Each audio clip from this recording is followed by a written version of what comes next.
السلام علیکم ورحمۃ اللہ وبرکاتہ۔ آج کا ہمارا ٹاپک سورہ النساء ہے۔ آیت نمبر 71 سے لے کر آیت نمبر 76 تک۔ آئیے سورہ النساء سے اپنے سبق کا آغاز کرتے ہیں۔ شروع کرتی ہوں اللہ تعالیٰ کے نام سے جو بڑا مہربان نہایت رحم والا ہے۔ ترجمہ: اے مسلمانوں، اپنے بچاؤ کا سامان لے لو، پھر گروہ گروہ بن کر کوچ کرو یا سب کے سب اکٹھے ہو کر نکل کھڑے ہو۔ اور یقیناً تم میں بعض وہ بھی ہیں جو پس و پیش کرتے ہیں، پھر اگر تمہیں کوئی نقصان ہوتا ہے تو وہ کہتے ہیں کہ اللہ تعالیٰ نے مجھ پر بڑا فضل کیا کہ میں ان کے ساتھ موجود نہ تھا۔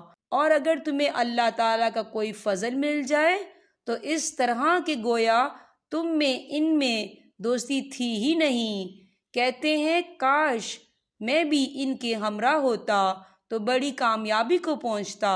پس جو لوگ دنیا کی زندگی کو آخرت کے بدلے بیچ چکے ہیں، انہیں اللہ تعالیٰ کی راہ میں جہاد کرنا چاہیے، اور جو شخص اللہ تعالیٰ کی راہ میں جہاد کرتے ہوئے شہادت پالے یا غالب آ جائے، یقیناً ہم اسے بہت بڑا ثواب عنایت فرمائیں گے۔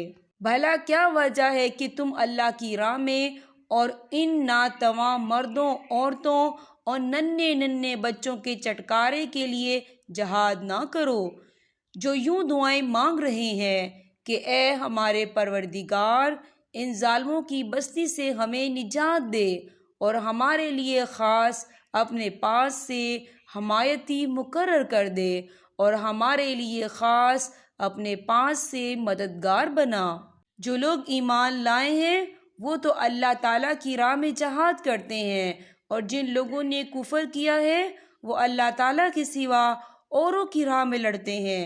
پس تم شیطان کے دوستوں سے جنگ کرو، یقین مانو کہ شیطانی حیلہ بالکل بودا اور سخت کمزور ہے۔ یہاں پر ہمارے سبق کا اختتام ہوتا ہے۔ اللہ پاک ہم سب کو قرآن پاک پڑھنے، سمجھنے اور اس پر عمل کرنے کی توفیق عطا فرمائے۔ اب میں آپ سے اجازت چاہوں گی۔ السلام علیکم ورحمۃ اللہ وبرکاتہ۔